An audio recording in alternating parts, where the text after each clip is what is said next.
সূরা আল ফালাক এবং সূরা আন-নাস পাঠের ফজিলত কোনটি সবচেয়ে সঠিক?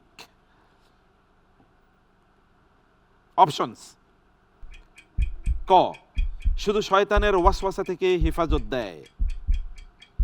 খ, সব ধরনের অনিষ্ট থেকে হেফাজত দেয়।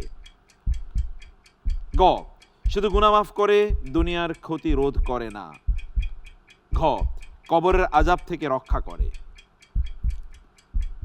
জি আলহামদুলিল্লাহ, আল্লাহ তাআলা হচ্ছেন তার রাসূল সাল্লাল্লাহু আলাইহি ওয়াসাল্লামের প্রতি কোরআন অবতীর্ণ করেছেন। সেখানে বিভিন্ন সূরার বিভিন্ন ধরনের ফজিলত ও মাহাত্ম্য বর্ণনা করেছেন।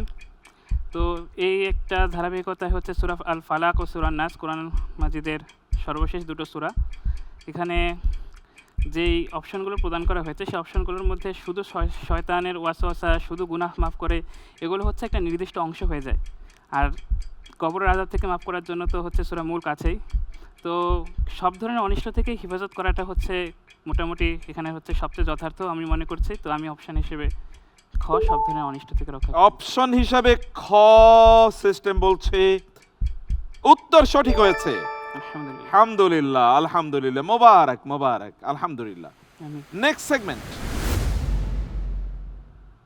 এই সেগমেন্টে আমরা social issue from the view point of the Quran আমরা একটু জানার চেষ্টা করব। Let start please.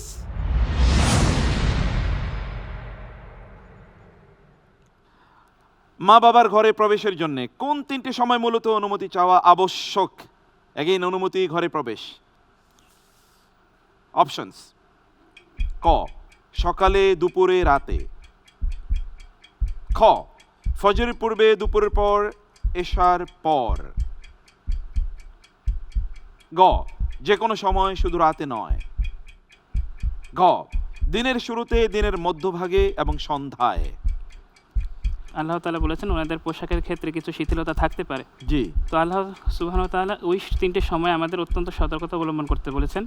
এই সতর্কতার জন্য যে তিনটে সময়, সেই তিনটে সময় হচ্ছে ফজরের পূর্বে, মানে যে সময় ঘুমানো হয়, দুপুরের পর যেটা বিশ্রামের জন্য কাইলুলা করা হয়, আর ঈশার পর, আল্লাহ রাসূল সাল্লাল্লাহু আলাইহি ওয়াসাল্লাম বলেছেন ঈশার পর ঘুমানোর জন্য।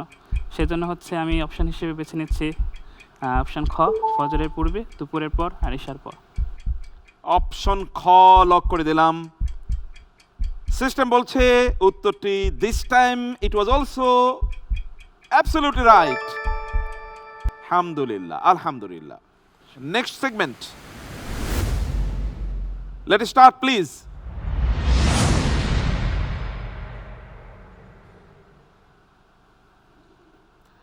সূরা ইউনুস, সূরা ইউনুসের 92তম আয়াত অনুযায়ী ফেরাউনের মৃতদেহ সংরক্ষণের ক্ষেত্রে আল্লাহ তাআলা কোন শব্দটি ব্যবহার করেছেন, যা পরবর্তী প্রজন্মের জন্য শিক্ষা বা নসিহা হিসাবে প্রযোজ্য?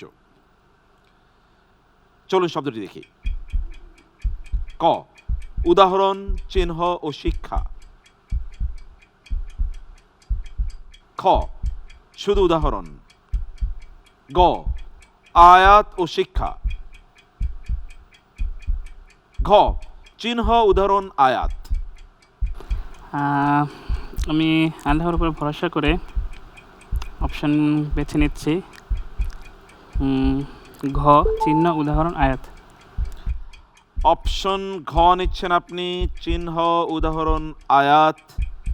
আল্লাহ তাআলা বলেছেন আল ইয়াউমা নুনাজ্জিকা বিবাদানিকা লিতাকুনা লিমান খালফাকা আয়া। আল্লাহ বলেছেন লিমান খালফাকা আয়া, এখানে আয়াত এবং শিক্ষা আছে। উত্তরটি ছিল গ।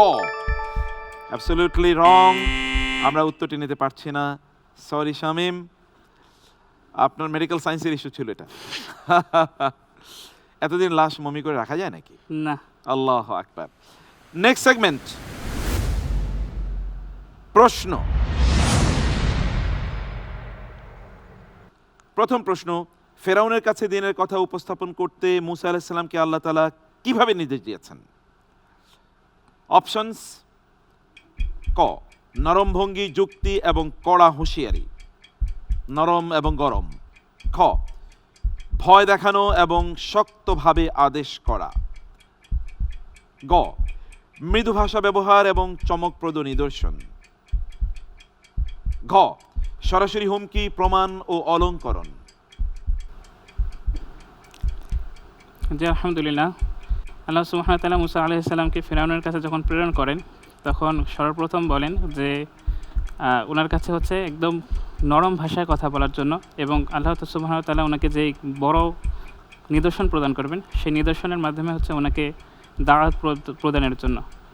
তো অপশান হিসেবে তাহলে আমি বেছে নিচ্ছি অপশান গ, মৃদু ভাষা ও চমকপ্রদ নিদর্শন। আমরা লক করে দিচ্ছি এবং সিস্টেম বলছি উত্তরটি সঠিক ছিল। আলহামদুলিল্লাহ।